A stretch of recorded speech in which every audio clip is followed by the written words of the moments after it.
एक बार सूरदास जी और तुलसीदास जी दोनों मिले। तो तुलसीदास जी महाराज राम जी के भक्त, सूरदास जी हमारे कन्हैया के भक्त। तो तुलसीदास जी अपने छोटे से रघुनाथ जी को अपनी गोदी में लिए और सीधे सूरदास जी की कुटिया में पहुंचे। ब्रजमंडल आए हुए थे। सूरदास जी के पास पहुंचे तो सूरदास जी ने बड़ा स्वागत किया, आओ भगत की। बोले महाराज आओ विराजो। तुलसीदास जी बोले आपके पद सुनकर के रोम रोम प्रफुल्लित हो जाता है।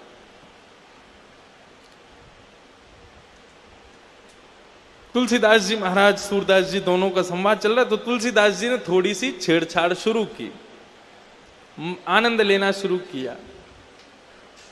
बोले कहां कमी रघुनाथ के, हमारे रघुनाथ जी में कोई कमी है जो तुम कन्हैया के पीछे पड़े रहते हो?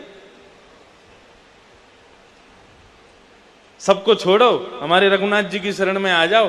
ये कन्हैया टेढ़ी टांग वाला, ये कभी ये वादे वाला आदमी नहीं है। हमारे रघुनाथ जी वादा करते हैं तो पूरा निभाते हैं। हमारे ठाकुर जी की शरण में आ जाओ। सूरदास जी बोले तुम्हारो रघुनाथ जो है का वो एक पत्नी व्रती है। वो एक पत्नी के अलावा दूसरे कोई को भी देखे तो वाकू या तो मैया समझे या बहन समझे। हमारो कन्हैया बहुपत्नी धारी है, ये सबको स्वीकार करे, जो आ जाए वही को अपना ले। हमारो कन्हैया बढ़िया है। तो दोनों में आपस में संवाद चल रहा था। तुलसीदास जी बोले देखो भाई कुछ भी कह लो, हमारे राम जी बड़े हैं। सूरदास जी बोले नहीं, देखो हमारे कन्हैया बड़े हैं, कन्हैया की तुलना मत किया करो। जबकि हैं दोनों एक ही, राम कृष्ण दो एक हैं, अंतर नहीं निमेश। यदि राम कृष्ण दोनों प्रकट हो जाएं तो आप ये नहीं बता सकते राम कौन है कृष्ण कौन है। केवल एक ही तरीका बताने का, आंखें देखो गौर से। जिसकी आंख मटक रही हो समझना कन्हैया है, जो गंभीर बैठा हो समझना राम है। इनके नयन गंभीर हैं, उनके चपल विशेष।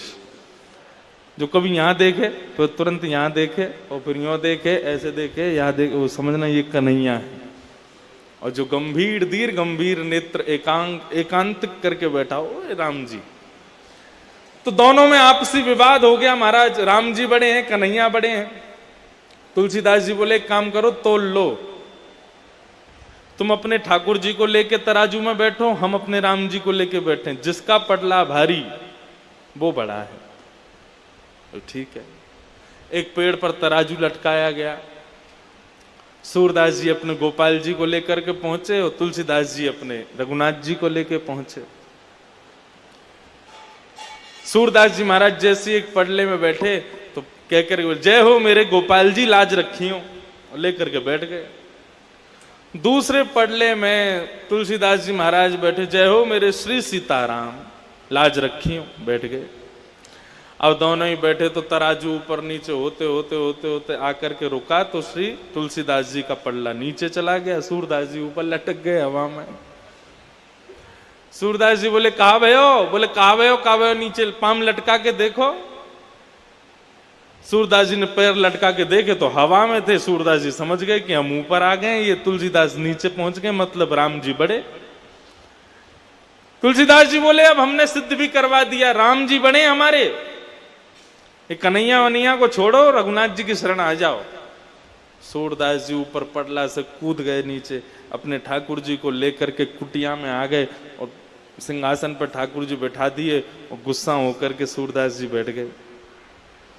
गला फाड़ फाड़ के तुम्हारा कीर्तन करता हूं, दिन रात तुम्हारे गुणगान गाता हूं, मुझे आंखें नहीं दी, नेत्रहीन बना दिया, फिर भी आपका एक क्षण के लिए भी मैं त्याग नहीं करता हूं।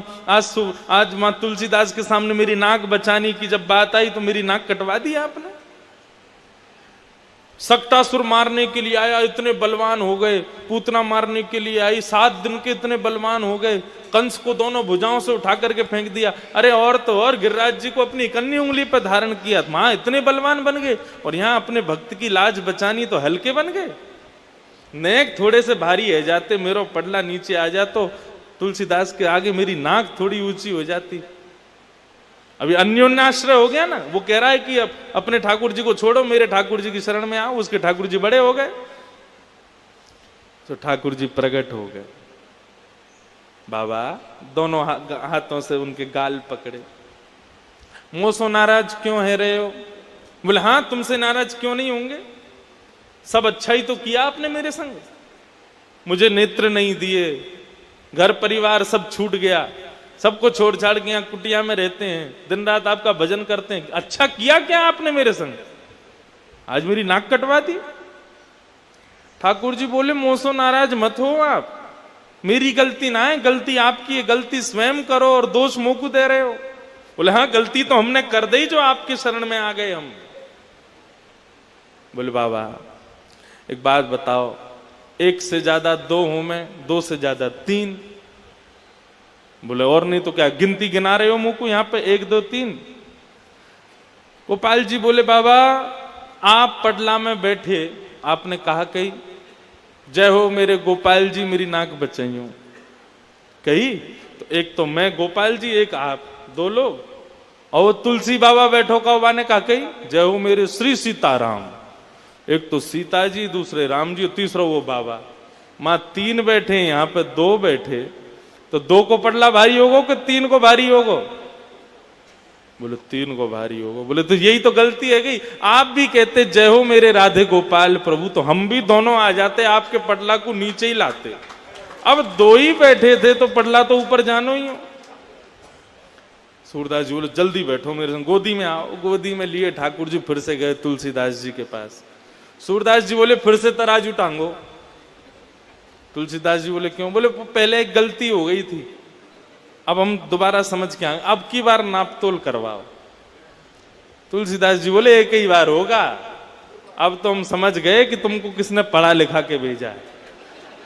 सूरदास जी बोले नहीं नहीं नहीं, एक बार और तराजू लगाओ, फिर से तुलना होगा। तुलसीदास जी ने सूरदास जी को हृदय से लगाया, बोले मुझे को सब पता है कौन आया था, आपको क्या बता के गया। तो इसको कहते हैं एकांतिक मति। केवल मति एक में लगाओ, अपनी मति को ज्यादा भटकाओ मत। एक सिद्धांत अपना लो, प्रेम सबसे करो लेकिन मन किसी एक को ही दो।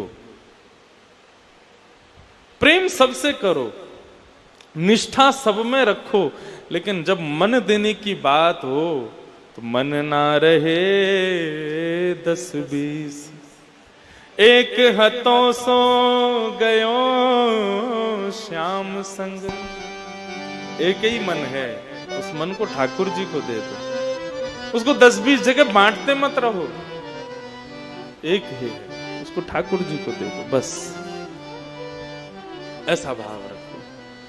तो भक्ति पथिक के अनुयायी को पहला गुण उसके अंदर होना चाहिए समदृक, समदृष्टि।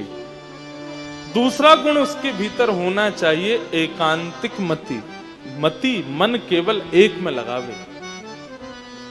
हनुमान चालीसा भी करे, शंकर जी का यजन भी करे, देवी पूजा भी करे, गुरु ग्रंथ साहिब को भी प्रणाम करे, सबको नमन करे, साईं को भी वंदन करे, सबको वंदन करे, लेकिन जब मन देने की बात आवे तो निश्चय करके बैठे किसी एक को ही देवे, किसी एक को अपना मन दिया करे। एकांतिक मति। तो पहला हो गया समदृक, दूसरी हो गई एकांतिक मति, और तीसरी बहुत जरूरी बात है, ध्यान से सुनना, उन निद्रा। भक्ति के पथिक को चाहिए, नवदा भक्ति के मार्ग पर चलने वाले को चाहिए उन निद्रा। उन निद्रा किसको कहते हैं? उद्गता निद्रा। भगवान की भक्ति के लिए, भगवान के भजन के लिए, भगवान की सेवा के लिए अपनी निद्रा में भी जो कटौती करता हो उसको कहते हैं उन निद्रा। भक्ति के पथिक को ज्यादा सोना नहीं चाहिए। भगवान गीता के 6वें अध्याय के 16 और 17वें श्लोक जाकर के पढ़ लेना। गीता के 6वें अध्याय के 16-17 श्लोक में भगवान क्या कहते हैं पता है? श्लोक मुझे याद नहीं, लेकिन वहां भगवान कहते हैं ज्यादा खाने वाला और ज्यादा सोने वाला मुझे जीवन में कभी नहीं पा सकता। 16वें श्लोक में 6वें अध्याय में भगवान कहते हैं ज्यादा भोजन करने वाला और बहुत सोने वाला, ये दो अवगुण जिसमें हैं वो व्यक्ति मेरा दर्शन नहीं कर पाएगा। और 17वें श्लोक में क्या कहते हैं? बहुत कम सोने वाला और बहुत कम खाने वाला भी मुझको नहीं पा सकता। मध्यस्थ रखे स्वयं को। बहुत जरूरी बात भगवान बता रहे हैं गीता में। बहुत खाने वाला और बहुत कम खाने वाला, बहुत सोने वाला और बहुत ज्यादा कम सोने वाला, ये दोनों ही मेरी प्राप्ति नहीं कर सकते। इसलिए मध्यस्थ रखो स्वयं को। भोजन के लिए नहीं जीना, जीने के लिए भोजन करो। सोने के लिए ही सारी व्यवस्थाएं मत करो, केवल उतना सोना है जिससे थोड़ी शरीर की थकान दूर हो जाए। उन निद्रा, अपनी नींद को थोड़ा सा कम रखो। जो पड़े ही रहते हैं, पौड़े ही रहते हैं, उठते ही नहीं है बिस्तर पे से 10-10 तक बजे तक और पड़े भय हैं, और महाराज अलग ही उनकी स्थिति हो रही है। पेट को उठा के यहाँ धरें, फिर पेट को उठा के वहां धरें, ऐसी स्थिति जिनकी है, कितना भी भजन कर लें, तिलक लगा लें, उनको ठाकुर जी कभी नहीं मिलेंगे, बता दियो। मध्यस्थ रहे उसको ठाकुर जी मिलते हैं। एक वृंदावन में एक बाबा रहते थे, उनका नाम था घड़ी वाले बाबा। है घड़ी वाले बाबा। उनको घड़ी वाले बाबा क्यों कहते थे? वो पैर में घड़ी पहनते थे, हाथ में नहीं पहनते थे, पैर में पहनते थे। क्यों? उनसे कोई पूछता बाबा पैर में घड़ी क्यों पहनते, तो वो कहते कि हाथ तो कर्म करते हैं और कर्म पर काल का प्रभाव नहीं होता। हमारे पैर गतिशील हैं, गति पर काल का प्रभाव है, इसलिए पैर में घड़ी पहनते थे। तो उनका एक नियम था, वो कभी गुदगुदे गद्दे पर नहीं बैठते थे। गद्दा खरीद के लाए, गद्दा को चाकू से काटा, अंदर से सारी रुई हुई सब निकाल देते, उसमें कंकड़ पत्थर भर देते और कंकड़ पत्थर भर के फिर उस पर बैठते थे। उनसे किसी ने पूछा बाबा ऐसे क्यों रहते हो? बोले देखो, शरीर को जब नींद आएगी ना, तो नींद ना देखे टूटी खाट। नींद आने वाला व्यक्ति वो ये नहीं देखेगा कि मुझे आसन, वो सो ही जाएगा चाहे जैसी स्थान मिले। तो बोले जब नींद आनी होगी ना, तो ये पत्थर पे भी आ जाएगी, और जब नींद पूरी हो जाएगी ना, तो नींद पूरी होते ये पत्थर चुभेंगे, ये पत्थर चुभेंगे तो नींद पूरी होती हम उठ जाएंगे, उठते ही फिर भजन करने लग जाएंगे। और फिर तब तक नींद नहीं आएगी जब तक भयंकर थक ना जाएंगे, और जब भयंकर थक जाएंगे तो फिर पत्थर पे भी नींद आ ही जानी है। इसलिए वो पत्थर के गद्दे पर बैठते थे, कंकड़ पत्थरों के गद्दे। इसको कहते हैं उन निद्रा। क्या कहते हैं? कितने गुण बता दिए भक्ति पथिकों के? 3। पहला समदृक, दूसरा एकांतिक मति, और तीसरा उन निद्रा। भक्ति पथिक के ये 3 लक्षण। और चौथा लक्षण क्या बताया गया? लोक धर्म त्याग। लोक धर्म किसे कहते हैं? कहीं भुआ जी बुरा ना मान जाएं, कहीं जीजा जी बुरा ना मान जाएं, कहीं फूफा जी मुंह फुला के ना बैठ जाएं, सासू माँ नाराज ना हो जाए, ससुर जी नाराज ना हो जाएं, पति नाराज ना हो जाए, जो सबको हमेशा खुश करने में लगे रहते हैं, उनके शादी में नहीं गए तो बहुत नाराज हो जाएंगे। इसको कहते हैं लोक धर्म। जो भगवान को छोड़ बाकी सबको खुश करने में लगे रहते हैं, ऐसे व्यक्तियों को कहते हैं लोक धर्मावली। लेकिन भक्ति पथिक को चाहिए लोक धर्म को त्यागे। रूठे चाहे राजा वासे कछु ना काजा, एक तू ही महाराजा और कौन पास जाएंगे। रूठे चाहे भाई वासे कछु ना भलाई, एक तू ही है सहाई और कौन को सराएंगे। रूठे चाहे शत्रु और मित्र आठों याम, एक तेरे चरणन के नेह को निभाएंगे। जग सारा झूठा एक तू ही है अनूठा, रूठ जाए चाहे सारा जग पर तू ना रूठा चाहिए। जो ठाकुर जी से, ठाकुर जी को कभी रुठावे ना, ऐसे व्यक्ति का ये भक्ति पथिक का चौथा लक्षण होना चाहिए, लोक धर्म का त्याग करें। और कभी लोक धर्म में जाने का यदि उसको समय मिले बहुत जरूरी हो, लोक धर्म में जाना ही है, तो वहां पर ज्यादा से ज्यादा 45 मिनट रुके बस, इससे ज्यादा ना रुके। लोक धर्म में ज्यादा ना रहे, उसमें ज्यादा उसकी प्रविष्टि ना हो। घर में किसी की बहुत जरूरी शादी है, बुआ फूफा जी आदियों ने सबने बुलाया है, तो वहां पर जावे, लेकिन थोड़ी देर रहने के बाद वहां से तुरंत चले जाए। अब आप कहोगे महाराज जी कैसे संभव है, हम गृहस्थाश्रमी, अब हम पंजाब में रहते हैं और हमारी दिल्ली वाली बुआ जी ने बुलाया, वहां पर हम जावें और शादी में 45 मिनट रुक के फिर हम चले जाएं, तो सब ढूंढेंगे कहाँ गए, और सबको बुरा भी लगेगा, तो क्या करें। बोले 45, हमारे धर्म में शारीरिक उपस्थिति से ज्यादा श्रेष्ठ है मानसिक उपस्थिति। बहुत ध्यान से सुनिएगा बात को। शरीर से आप कहीं उपस्थित हो और मन से उपस्थित नहीं हो तो आपकी वहां पे अटेंडेंस नहीं लगेगी, लेकिन आप शरीर से कहीं उपस्थित नहीं हो, मन से उपस्थित हो, तो वहां आपकी अटेंडेंस जरूर लग जाती है। अब लोग, आप सब लोग यहाँ साईं के आंगन में बैठे हो, शरीर से तो बैठे हो, लेकिन मन से अभी कहीं घूम रहे हो, मन से आपका अभी भी मन कहीं ना कहीं चलायमान है, तो आप यहाँ पर आंगन में हो नहीं, आपका जहां मन है आप वहीं हो। लेकिन आप भले ही शरीर से कहीं भी हो, मन आपका साईं के आंगन में है, तो आपकी उपस्थिति मौजूद है। तो कहने का बात तो सुनो पहले पूरी, फिर ताली बजाना। किसी की शादी में जाओ तो 45 मिनट की मन की उपस्थिति दर्ज कराना, बस 45 मिनट होते ही शरीर से भली शादी में रहना, अपने 46वें मिनट पर वृंदावन आ जाना और वृंदावन में आकर के विद्यमान हो जाना, साईं के आंगन में घूमना।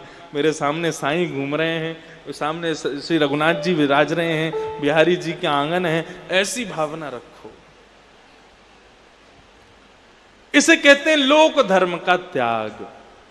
भक्ति के अनुयायी को, भक्ति के पथिक को 45 मिनट से ज्यादा लोक धर्म में प्रत्येक दिन, कल रात में निकाला मैंने निष्कर्ष, हर दिन आपको केवल 45 मिनट ही देना चाहिए लोक धर्म को। चलो और छूट दे दें 1 घंटा, और 1 घंटा को कैसे डिवाइड करो, दिन में 6 बार, 10 मिनट सुबह, 10 मिनट दोपहर में, 10 मिनट थोड़ा और मध्य में 10 मिनट, और ऐसे 10-10 मिनट दो बस संसार को, बाकी का पूरा समय ठाकुर जी को दे दो। हमारे एक प्रेमी हैं मधुसूदन अग्रवाल जी, पिछले वर्ष यहाँ थे उत्सव में, बड़े अच्छे प्रेमी हैं, मुंबई के निवासी। कथा सुन सुन करके महाराज उन्होंने इतना बढ़िया नियम बनाया अपना। साईं 24 घंटे का उनके फोन में अलार्म लगा हुआ है, मतलब हर घंटे में अलार्म बजता है। और अलार्म क्या बजता है, राम राम राम राम राम राम राम राम राम राम।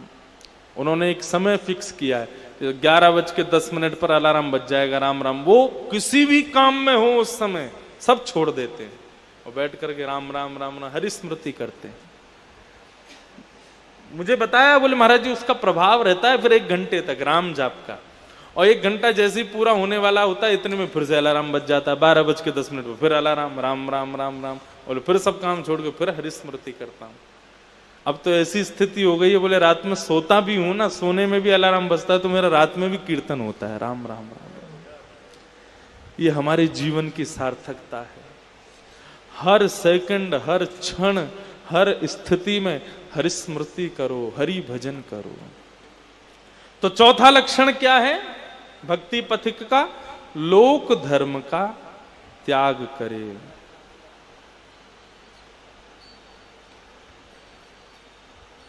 और 5वां और अंतिम लक्षण भक्ति के पथिक का,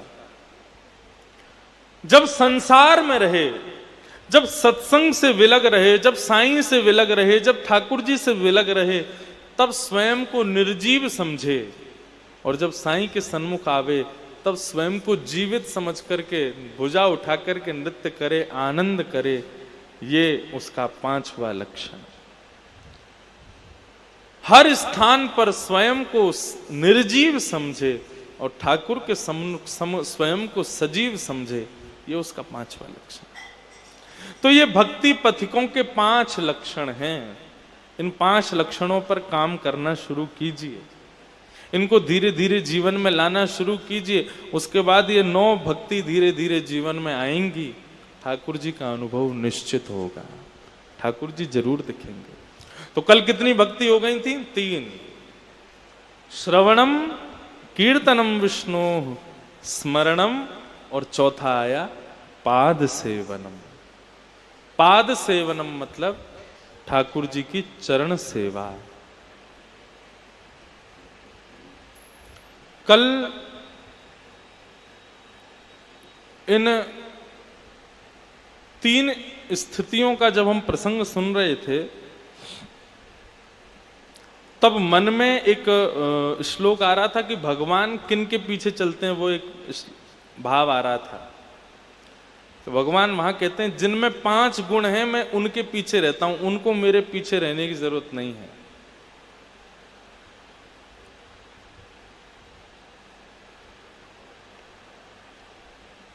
उनमें पहला लक्षण क्या है? मुनि। मुनि प्रसन्नम गंभीरम। उनमें पहले 3 लक्षण, पहला लक्षण है मुनि। मुनि शब्द के 2 अर्थ होते हैं। पहला अर्थ है मननम मुनि और दूसरा अर्थ है मौनम मुनि। भगवान कहते हैं मैं जिनके पीछे पीछे चलता हूं उनका पहला लक्षण है मुनि, मतलब वो मनन करते रहते हैं, निरंतर मेरा स्मरण करते रहते हैं। मनन का एक अर्थ होता है कि वो निरंतर मेरे सदग्रंथों का पाठ करते रहते हैं, उनमें पढ़ते रहते हैं, मेरे बारे में स्मरण उनका लगा ही रहता है। और दूसरा बताया मौनम मुनि, जो मौन रहता है, जो कम बोलता है, मैं सदा उसके पीछे पीछे चलता हूं। दूसरा भगवान ने बताया प्रसन्नम, जो सदा सर्वदा प्रसन्न रहता है, कभी दुखी नहीं होता, कभी निराश नहीं होता, कभी हताश नहीं होता। कई लोग ऐसे होते हैं उनकी शक्ल देख करके उनसे पूछो भैया रो क्यों रहे हो? बोले रो नहीं रहा, मेरा चेहरा ही ऐसा है। इतने दुखी रहते हैं कि महाराज चेहरा ही ऐसा हो जाता है रोने जैसा। ऐसा नहीं, सदा प्रसन्न रहो, सदा आनंद रहो। आपके साईं के यहाँ कितना अच्छा बात है, कोई महाराज भी आ जाए तो वो उसको भी सब क्या कहते हैं? महाराज सदा प्रसन्न रहो, सदा खुश रहो। यहाँ सब आशीर्वाद ही देते हैं। और किस चीज का आशीर्वाद? कोई और आशीर्वाद नहीं, बस प्रसन्न रहो। जीवन में हमको चाहिए क्या? केवल प्रसन्नता ही चाहिए। उस प्रसन्नता के लिए ही हम भाग दौड़ कर रहे हैं, उस प्रसन्नता के लिए ही करोड़ों रुपए कमा रहे हैं, उस प्रसन्नता के लिए दिन रात मेहनत कर रहे हैं। और यहां वही मिलता है, प्रसन्न रहो, चाहे जैसे रहो, खुश रहो। भगवान कहते हैं जो प्रसन्न रहता है, हंसता रहता है, जिसके मुखमंडल पर शुष्कता नहीं है, उसके पीछे पीछे मैं घूमता हूं। सदा प्रसन्न रहो। तो मुनि, दूसरा प्रसन्नम, तीसरा गंभीरम, गंभीर रहता। ज्यादा वाचाल व्यक्ति भगवान को प्रिय नहीं है, ज्यादा चंचल व्यक्ति भगवान को प्रिय नहीं है। भगवान को गंभीरत्व प्रिय है। गंभीरत्व का मतलब क्या है? प्रसन्न रहो, आनंद में रहो, लेकिन गंभीर रहो, चंचल मत रहो। चंचलता कैसी होती है? अभी ये खा लिया, फिर थोड़ी देर बाद ये कर लेते हैं, थोड़ी देर बाद ये कर लेते हैं। अपने आप को प्रसन्न रखने के लिए बहुत सामग्रियों का प्रयोग जो करता हो, भगवान उसके पास नहीं रहते। जो स्वयं से प्रसन्न रहता हो, जिसको किसी की जरूरत नहीं है खुद को खुश करने के लिए। जैसे आजकल हमको स्वयं को खुश रखने के लिए इसकी बहुत जरूरत है। यदि ये ना हो तो हम खुश नहीं रह सकते, हम प्रसन्न नहीं रह सकते। इसलिए भगवान हमारे से दूर रहते हैं। क्यों? क्योंकि तुमको एक साधन की जरूरत है स्वयं को प्रसन्न रखने के लिए। स्वयं से प्रसन्न रहो। छोटा बालक जिसको फोन चलाना नहीं आता, आजकल के 2-2.5 साल तक के बालक, 2 साल तो बहुत बता रहा हूं मैं, 1.5 साल में बच्चे सीख रहे हैं आजकल फोन चलाना, 1.5-2 साल में। क्योंकि माताएं क्या करती हैं, बच्चा खाता नहीं है तो उसके सामने फोन चला देती हैं और रख देती हैं, और बच्चा उसको देखता रहता है, फिर खाता रहता है। अब इतना आदी हो जाता है उसके बिना। पहले के बच्चे बिना माँ के भोजन नहीं करते थे, आजकल के बच्चे बिना फोन के भोजन नहीं करते। फोन नहीं हो तो प्रसाद पाएंगे ही नहीं। फोन लाओ पहले, कहाँ है, उसमें कुछ चला दो, देखते रहेंगे, फिर खाते रहेंगे। पहले हम लोग जब हम छोटे थे, जब तक मां ना हो तब तक नहीं खाते, मैया चाहिए देखने को। आजकल के लोगों को फोन चाहिए देखने को, और बुढ़ापे में फोन की सेवा करेंगे, मैया की नहीं करेंगे। और मैया ने बचपन में की नहीं सेवा। लेकिन वो छोटा बालक जो होता है, बहुत छोटा, जिसको फोन भी नहीं आता है, वो स्वयं में प्रसन्न रहता है, खुद से खेलता रहेगा। कई बार छोटे छोटे बच्चे रात में, माता पिता सो जाते हैं 2-3 बजे, बालक उठ जाता है, उनको डिस्टर्ब नहीं करता, और रात में मैया उठ करके देखे 3 बजे, तो आंखें उसकी खुली हुई है, अपने हाथ से ही खेल रहा है, अपने आप में ही प्रसन्न है। ऐसे ही हमको होना चाहिए, स्वयं से खुश रहो। बंगला में कहते हैं, जोरी तोरो दक्ष सुने क्यों माया से, तोबे एकला चलो रे। रविंद्रनाथ टैगोर कहते हैं, तोबे एकला चलो रे, अकेले चलो, खुद से खुश रहो। तुमको खुश करने के लिए जो संसार चाहिए ना, संसार से खुश मत रहो, स्वयं से प्रसन्न रहो, स्वयं में खुश रहो। स्वयं से खुश रहो। तो मुनि प्रसन्नम, प्रसन्न रहो, और गंभीरम, गंभीरम का मतलब स्वयं से प्रसन्न रहो। और चौथा लक्षण बताया, भगवान जिनके पीछे चलते हैं उनमें निर्वैरम, वो किसी से बैर नहीं करते, किसी से दुश्मनी नहीं रखते। मुनि प्रसन्नम गंभीरम निर्वैरम समदर्शनम, सब में समत्व रखे, समदर्शी रहे। ऐसे व्यक्ति के पीछे भगवान कहते हैं, अनुब्रजाम में हम नित्यम, मैं उसके पीछे पीछे चलता हूं। क्यों चलता हूं?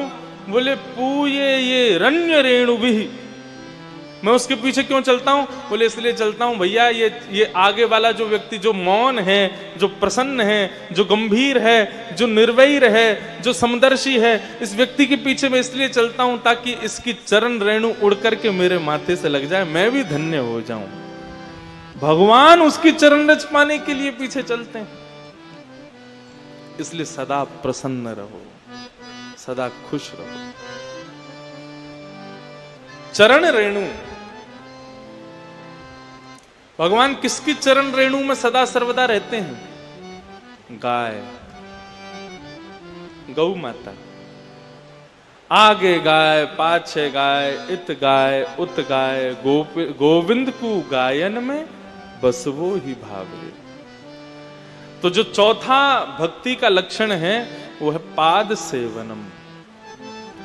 भगवान चरण सेवा सबको नहीं देते, भगवान चरण सेवा सबको प्रदान नहीं करते। जिससे ठाकुर जी को बहुत प्रेम हो, जिससे ठाकुर जी का बहुत स्नेह हो, जिसके प्रति ठाकुर जी का बहुत भाव हो, ठाकुर जी उसको ही अपने चरण सेवा का अधिकार देते हैं।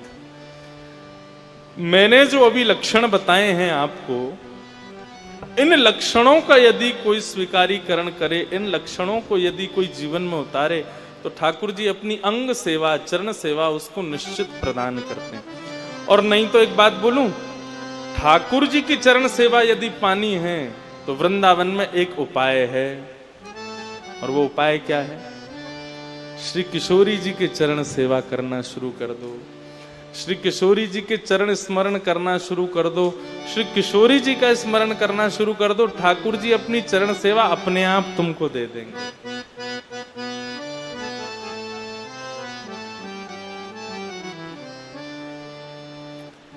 हमारे ब्रज में एक भाव गाया जाता है, क्या कहते हैं? ओ मन भूल मत जइयो राधा रानी के चरण, मन भूल मत जइयो राधा रानी के चरण, मन भूल मत जइयो राधा रानी के चरण, मन भूल मत जइयो राधा। करताल बजा के गाओ।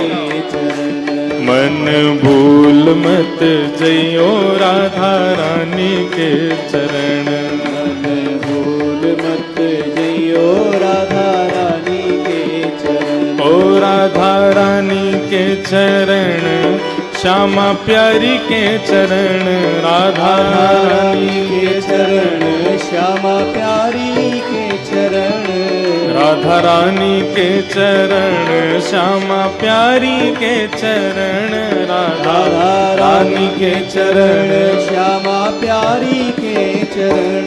मन भूल मत जइयो राधा रानी के चरण, मन भूल मत जइयो राधा रानी के चरण, मन भूल मत जइयो राधा रानी के चरण, मन भूल मत जइयो राधा रानी के चरण। बांके ठाकुर की बांके ठकुरानी के चरण, बांके ठाकुर की बांकी ठकुरानी के चरण, बांके ठाकुर की बांकी ठकुरानी के चरण, बांके ठाकुर की बांकी ठाकुर के चरण। ओ मन भूल मत जइयो राधा रानी के चरण, मन भूल मत जइयो राधा रानी के चरण, मन भूल मत जइयो राधा रानी के चरण, भूल मत जइयो राधा रानी कैसी के चरण। ओ वृषभानु की किशोरी सुनी गैया होते भोरी, वृषभानु की किशोरी सुनी गैया होते। कैसी है राधा रानी? गाय जैसी भोरी वारी होती है ना, गाय से भी ज्यादा भोरी है हमारी वृषभानु जी। ये मार्ग किसका बताया जा रहा है? ठाकुर जी के चरण चाहिए तो किशोरी जी को पकड़ो। कैसे पकड़ो वो बताऊंगा, पहले ये भाव गाओ।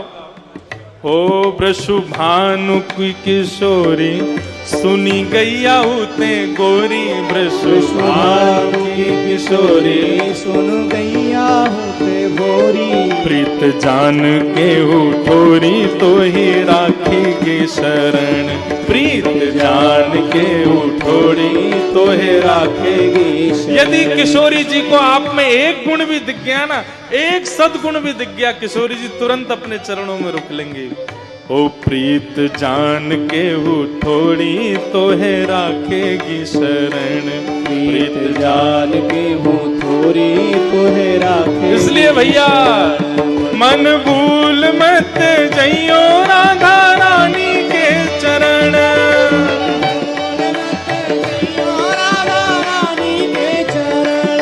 मन भूल मत जइयो श्यामा प्यारी के चरण, भूल मत जइयो श्यामा प्यारी। कैसी है? जाकू श्याम उरहेर राधे राधे राधे टेर, जाकू श्याम उरहेर राधे राधे राधे टेर, जाकू श्याम उरहेर राधे राधे राधे टेर, जाकू श्याम उरहेर राधे राधे राधे टेर। बांसुरी में बेर बेर करे नाम से रमण, बांसुरी में बेर बेर करे राम में। जब देखी वृषभानु जा, ठाकुर जी बड़ी उमड़ घुमड़ के बंसी बजा रहे थे, सब गोपियां निहाल हो रही थीं, गोपियां मूर्छित हो करके गिरती जा रही थी ठाकुर जी की वंशी की नाद पर। इतने में ही वृषभानु लली बोली रुको, बड़ा उमड़ घुमड़ के बंसी बजा रहे हो, अभी आती हूँ। जैसी गोपियों के झुंड में किशोरी जी पधारी हैं और किशोरी जी ने आकर के घूंघट उठाया है। महाराज जब देखी वृषभानु जा, हिये विच उठी हूक, वंशी रह गई हाथ में फिर न लागी फूंक। ठाकुर जी बंसी बजा रहे थे, प्राण पिरोते हैं तब बंसी बजती है, खूब जोर जोर से फूंक मार मार के बंसी बजा रहे थे। जैसी किशोरी जी आई ना, बज ही नहीं रही है, कहां चली गई? बोले भूखे ही चली गई किशोरी जी के पास। मन भूल मत जइयो राधा रानी के चरण, मन भूल मत जइयो राधा रानी के चरण, ओ राधा रानी के चरण, श्यामा प्यारी प्यारी के चरण, राधा रानी के चरण, श्यामा प्यारी के चरण, राधा रानी के चरण, श्यामा प्यारी के चरण, राधा रानी के चरण, श्यामा प्यारी के चरण। ओ मन भूल मत जइयो राधा रानी के चरण, मन भूल मत जइयो श्यामा प्यारी के चरण। ओ भक्त प्रेमनी बखान जाकी महिमा रस खान, भक्त प्रेमनी बखान जाकी महिमा रस खान। रस खान जी जिनकी महिमा का वर्णन करते हैं, क्या कहते हैं? ब्रह्म में ढूंढो पुराणन गानन। रस खान जी बोले मैंने ब्रह्म को सब जगह खोजा, मुझे कहीं नहीं मिला। देखो सुनो कबहू न कितु, वह कैसो रूप ओ कैसो सुभान। कैसा रूप, कैसा उनका अंग, मुझे कहीं नहीं दिखे ठाकुर जी। तभी मैंने क्या देखा? बोले टेरत हेरत हारी पर्यो रस खाने बतायो ना लोग लुगायन। सब जगह खोजा मैंने, हे लोग लुगाइयों से बोल रहे हैं कहीं कन्हैया को देखा? बोले कहीं नहीं देखा। तभी वृंदावन में एक लता कुंज में रसखान जी ने जैसी प्रवेश किया, उस लता कुंज में स्वर्ण मंडित एक सिंहासन पर किशोरी जी बैठी हैं, सखी सहचरियां सब पंखा जल रही हैं। तभी रसखान जी ने क्या देखा? बोले देखो दुरोह वह कुंज कुटीर में बैठो पलोटत राधिका पायन। मैंने जैसे ही देखा उस कुंज कुटीर में स्वर्ण मंडित उस सिंहासन पर किशोरी जी बैठे हैं और उनके चरणों को अपनी गोद में लिए, उनके चरणों में लोटे भये मैंने परम ब्रह्म को देख लिया, मैंने ब्रह्म का दर्शन कर लिया। रसखान जी कह रहे हैं, बोले मैंने यहां आकर के कन्हैया की शरण में सीधे जाके गलती की, पहले किशोरी जी की शरण में जाना चाहिए था, तब ठाकुर जी मिलते। ओ बेली ओ भक्त प्रेम ने बखान जाकी महिमा रस खान। भक्त प्रेम ने बखान जाकी महिमा रस खान। मिली भीख मनि मान कर प्यार से वरण। मिली भीख मन मान करे प्यार से। मेरे मन भूल मत जइयो राधा रानी के चरण। मन भूल मत जइयो राधा रानी के चरण। ओ राधा रानी के चरण, श्यामा प्यारी के चरण। राधा रानी के चरण, श्यामा प्यारी के चरण। राधा रानी के चरण, श्यामा प्यारी के चरण। राधा रानी के चरण, श्यामा प्यारी के चरण। मन भूल मत जइयो राधा रानी के चरण। मन भूल मत जइयो राधा रानी के चरण। मन भूल मत जइयो राधा रानी के चरण। मन भूल मत जइयो राधा रानी और के चरण। तेरे मन मत वारे छोड़ दुनिया के द्वारे। तेरे मन मत वारे छोड़ दुनिया के द्वारे। तेरे मन मत वारे छोड़ दुनिया के द्वारे। तेरे मन मत वारे छोड़ दुनिया के द्वारे। ओ राधा नाम के सहारे सौंप जीवन मरण। राधा नाम के सहारे सौंप जीवन मरण। ओ राधा नाम के सहारे सौंप जीवन मरण। राधा नाम के सहारे सौंप जीवन मरण। मेरे मन भूल मत जइयो राधा रानी के चरण। मन भूल मत जइयो राधा रानी के चरण। मेरे मन भूल मत जइयो श्यामा प्यारी के चरण। मन भूल मत जइयो श्यामा प्यारी के चरण। जय राधे राधे राधे राधे शुभानु दुलारी। राधे राधे जय श्यामा प्यारी। राधे राधे जय श्यामा प्यारी। राधे राधे बरसाने वारी। राधे राधे शुभानु दुलारी। राधे राधे श्री कृष्ण प्यारी। राधे राधे भक्तन की प्यारी। राधे राधे जय राधे राधे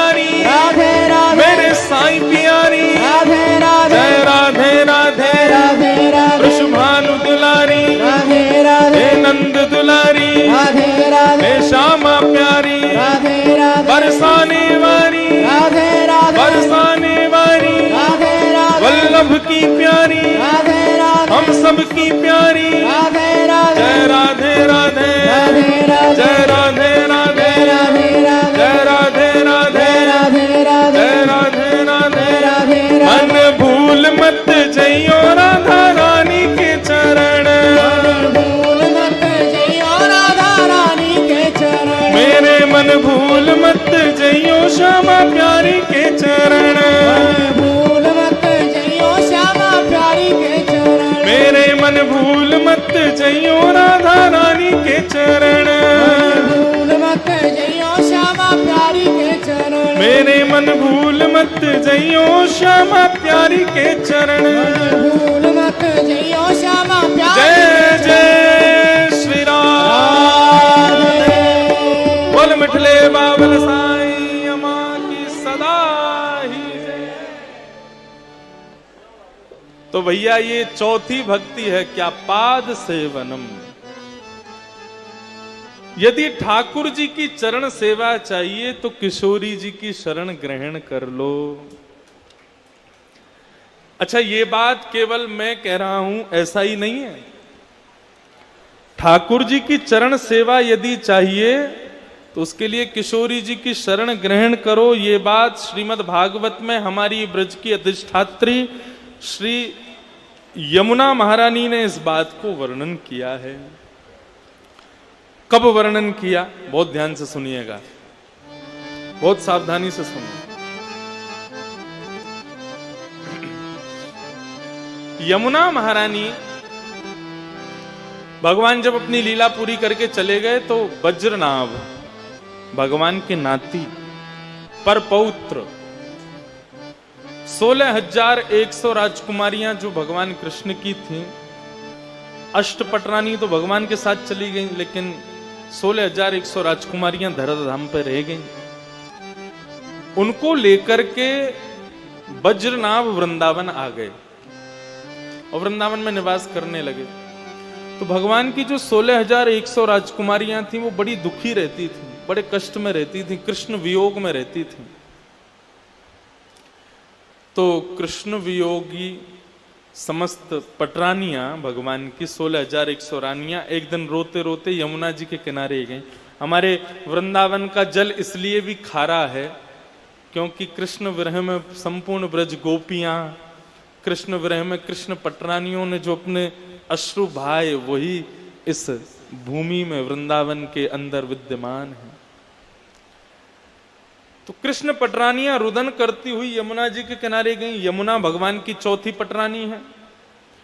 तो कृष्ण पटरानियों ने जाकर के कहा, यमुना तुमको कष्ट क्यों नहीं हो रहा है?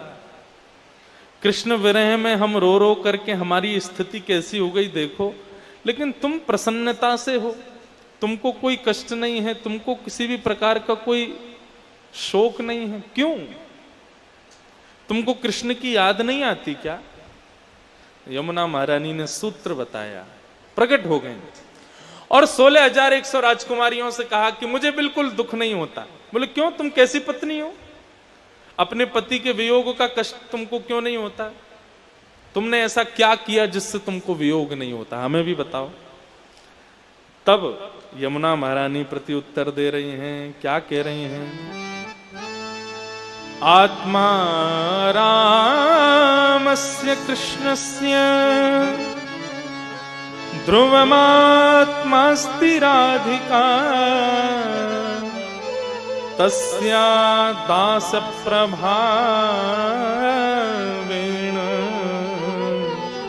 विरहोस्मान् संस्पृशे। यमुना महारानी कह रही हैं, हमारे प्राण कौन है? हमारे प्राण कृष्ण है। और कृष्ण के प्राण कौन है? कृष्ण की प्राण राधिका है। बोले तुम वृंदावन आ गई हो, अब वृंदावन में आकर के कृष्ण को याद मत करो। तो बोले आत्मा रामस्य कृष्णस्य, हमारी आत्मा कृष्ण है, और ध्रुवमात्मास्ति राधिका, उस कृष्ण की आत्मा राधिका है। बोले राधिका कौन है? बोले अरे राधिका कोई लहंगा फरिया वाली कोई स्त्री नहीं है। राधिका कोई ऐसी नहीं, कोई श्रृंगार करके कोई स्त्री प्रकट हो जाए, या राधिका कहीं रहती हो। तुम जिस ब्रजधाम में हो, जिस भूमि पर हो, ये धरती, यहाँ के यमुना नदी, यहाँ के बेल पर ये पत्र पुष्प आदि, ये सब कुछ, ये सब राधिका है। हमारे वृंदावन में जितने भी वृक्ष हैं, जितने भी पौधे हैं, ये राधिका जी के रोए हैं। हमारे वृंदावन की जो यमुना नदी है, ये राधिका जी की नाड़ी है। हमारे वृंदावन के जो ठाकुर जी हैं, श्री बांके बिहारी, राधा वल्लभ लाल, देखो दोनों अगल बगल में विराज रहे हैं, ये किशोरी जी के नेत्र हैं। राधा रमन लाल, ये किशोरी जी का मुखमंडल है। अरे ये संपूर्ण ब्रजमंडल ही किशोरी जी का स्वरूप है। गोवर्धन, ये राधिका जी का हृदय है। ये समस्त ब्रजमंडल राधिका का ही स्वरूप है। ये राधा रानी ही है। हम कहां बैठे हैं? राधा रानी में ही बैठे हैं। इसलिए ब्रज के संत कहते हैं, यहां रह करके श्वास लेना भी भजन है। कुछ मत करो, क्या करो? श्वास लोगे ना तो भी कम से कम 100 माला जपने का फल तो मिल ही जाएगा। यहां बैठ के श्वास लेते रहो, उससे ही भजन हो जाएगा। अरे शिव महापुराण में ब्रज की इतनी महिमा बताते हैं भगवान शिव। भगवान शिव कहते हैं, ब्रज में जन्म लेना, ब्रज में मृत्यु हो जाना, अंतिम समय में ब्रज का स्मरण कर लेना। मृत्यु कहीं भी हो, लेकिन उस समय ब्रज का कोई अन्न मुख में चले जाना। और कुछ नहीं तो देवी, किसी की मृत्यु हो जाए, उसकी शव यात्रा में यदि ब्रज का जन्मा एक ब्रजवासी यदि 11 कदम भी चल लेना, तो मरने वाली की मुक्ति निश्चित है। ऐसा ये ब्रजमंडल है। यमुना महारानी कहती हैं, बोले यदि तुम्हें कृष्ण के चरणार बिंदों की प्राप्ति करनी है तो राधिका की शरण में जाओ। क्योंकि राधिका रानी इतनी कृपालु हैं, वो एक गुण पे रीझ जाएंगी। आपका एक ही गुण उनको लुभा लेगा, और यदि वो आपसे रीझ गई तो कन्हैया को आपका बना के ही छोड़ेंगे, उससे पहले श्वास नहीं लेंगे। नंदगाम में सब लोग इधर देखो, यहां देखो, यहां देखो, कथा यहां चल रही है अभी। नंदगांव में एक भक्त रहते थे, उनका नाम था कृष्णदास। क्या नाम था? तो कृष्णदास जो थे, उन्होंने महाभारत की कथा सुनी। महाभारत में एक जगह भीष्म पितामह कहते हैं, यदि कोई व्यक्ति एक सद नियम का पालन, बहुत ध्यान से सुनना, यदि कोई व्यक्ति एक सद नियम का पालन 12 वर्ष तक अनवरत एक दिन भी बिना नागा किए यदि कर ले, जैसे कि आपने एक सद नियम धारण किया, क्या? प्रातःकाल उठते ही पहले साईं को स्मरण करूंगा, साईं का वंदन करूंगा, साईं की गोद में विराजमान मेरी राधिका, मेरे श्यामजू, मेरे रघुनाथ जी, मेरी जानकी जी, उनका स्मरण करूंगा, तभी कुछ अन्न जल ग्रहण कर लूंगा। ये एक सद नियम है आपका। इस सद नियम का यदि पालन 12 वर्ष तक अनवरत बिना एक दिन भी नागा किए यदि आपने कर लिया, तो 12 वर्ष के बाद 13वें वर्ष का जब पहला दिन शुरू होगा, उसमें अनुभूति ये होगी कि आप नेत्र बंद करके जिनका दर्शन करते थे, अब नेत्र खोल के भी उनका दर्शन कर पाओगे। वो सिद्धि प्राप्त हो जाएगी। आप ठाकुर जी का दर्शन कर सकते हो जहां चाहो, जैसे ये एक सिद्धि बता रहा हूं मैं आपको। 12 वर्ष तक एक सिद्धि का प्रयोग करो, एक अपने नियम का रोज पालन करो, एक दिन भी नागा नहीं हो जाए, बस 13वां वर्ष ऐसा होगा, आप चाहोगे कि मुझे यहां ठाकुर जी दिख जाएं, तो आपको वहीं ठाकुर जी दिख जाएंगे। आप कहोगे कि मेरे लिए ठाकुर जी ऐसी लीला कर दें, तो आपके सामने सब अदृश्य हो जाएगा, ठाकुर जी लीला करते हुए प्रकट हो जाएंगे, ये सिद्धि मिल जाएगी। ऐसा वर्णन करते हैं भीष्म पितामह महाभारत में। तो कृष्णदास जी ने ये बात सुनी ये बात सुनकर के श्री कृष्णदास जी एक नियम बनाया। क्या? मैं रोज पुष्प तोड़ के माला बनाऊंगा और माला बना करके रोज ठाकुर जी के चरणों में अर्पित करूंगा, रोज ठाकुर जी को पहनाऊंगा। किस भाव से? मेरा भाव यह है कि 12 वर्ष जिस दिन पूरे हों, 13वें वर्ष के पहले दिन मैं माला लेकर के ठाकुर जी के पास नहीं जाऊं, ठाकुर जी मेरे पास आके माला पहन लें। ये मेरा एक सद नियम है। ठीक है, नियम शुरू हुआ। नंदगांव में रहते थे, रोज पुष्प की माला बनाते और रोज जाकर के ठाकुर जी को अपने हाथों से पहना देते और रोज कहते, लाला 10 साल रह गए, अब 9 साल रह गए, अब 8 साल रह गए, अब 5 साल रह गए, अरे अब तो 1 ही साल रह गया 12 वर्ष पूरे होने में, अब 5 महीने रह गए, 3 महीने, रोज ठाकुर जी को गिनवा के आते, अब इतने दिन रह गए, तुम मेरी कुटिया पे आओगे। 12वें वर्ष का अंतिम दिन था, बहुत तेज ज्वर चढ़ा था कृष्णदास को, बुखार, मूसलाधार बारिश सुबह सुबह हो रही थी। कृष्णदास जी ने फिर भी माला बनाई। बोले, अरे ये ज्वर, ये सब बीमारी हारी, ये सब तो मेरी परीक्षा लेने आई हैं, लेकिन मैं नहीं रुकूंगा। कल 13वें वर्ष का पहला दिन है, कल कन्हैया मेरे घर आएंगे, माला पहनेंगे। और सुंदर सी माला लेकर के गए और जाकर के कन्हैया के श्री अंग पे धरा के बोले, लाला आज मेरा नियम पूरा हो गया, 12 वर्ष में एक दिन भी मैंने नागा नहीं किया, रोज माला पहनाई, केवल एक ही इच्छा है। क्या? कल आप आना माला पहनने मेरी कुटिया पे। और कृष्णदास जी गए और शाम से ही महाराज 56 भोग बनाना शुरू किया, कल ठाकुर जी घर पे पधारेंगे। तू है सखी बड़ भाग बड़ी, नंदलाल तेरे घर आवत है। आप में से कितने लोगों के यहां पे ठाकुर जी की सेवा है? हाथ ऊपर करो। सबके घर है, तो सबके लिए हमारा ये पद आप लोगों के लिए है। और हमारे सोनू साईं, पुनीत साईं, हमारे बड़े साईं, संपूर्ण साईं परिकर को, जो अपने ठाकुर जी का श्रृंगार स्वयं करते हैं, जो अपने साईं की श्रृंगार स्वयं करते हैं, उनके लिए ये पद है। तू है सखी बड़ भाग बड़ी, गोपाल तेरे घर आवत है।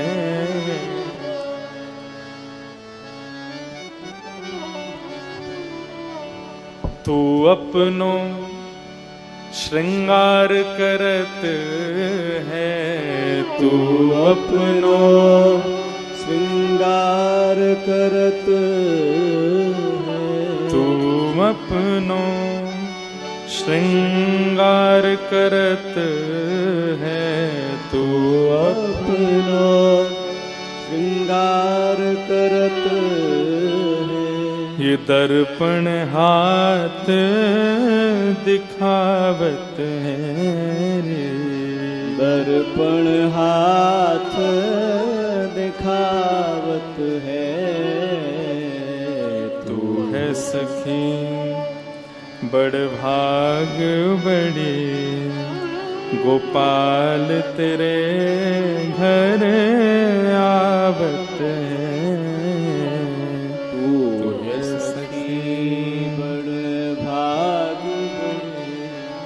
गोपाल तेरे घर आवत है। निज कर गूंथ सुमन के गजरा, निज कर गूंथ सुमन के गजरा, अपने ही हाथ पहरावत है, अपने ही हाथ पहरावत। ये भाव पता क्या है?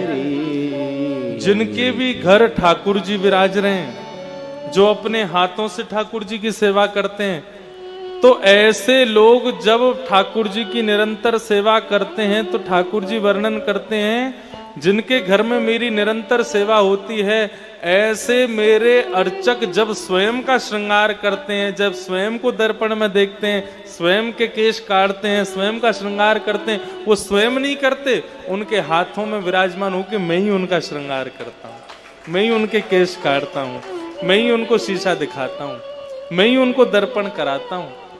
कुम्मन दास जी कह रहे हैं कि भैया वो बड़े बड़े भागी हैं जो ठाकुर जी की सेवा करते हैं। क्यों?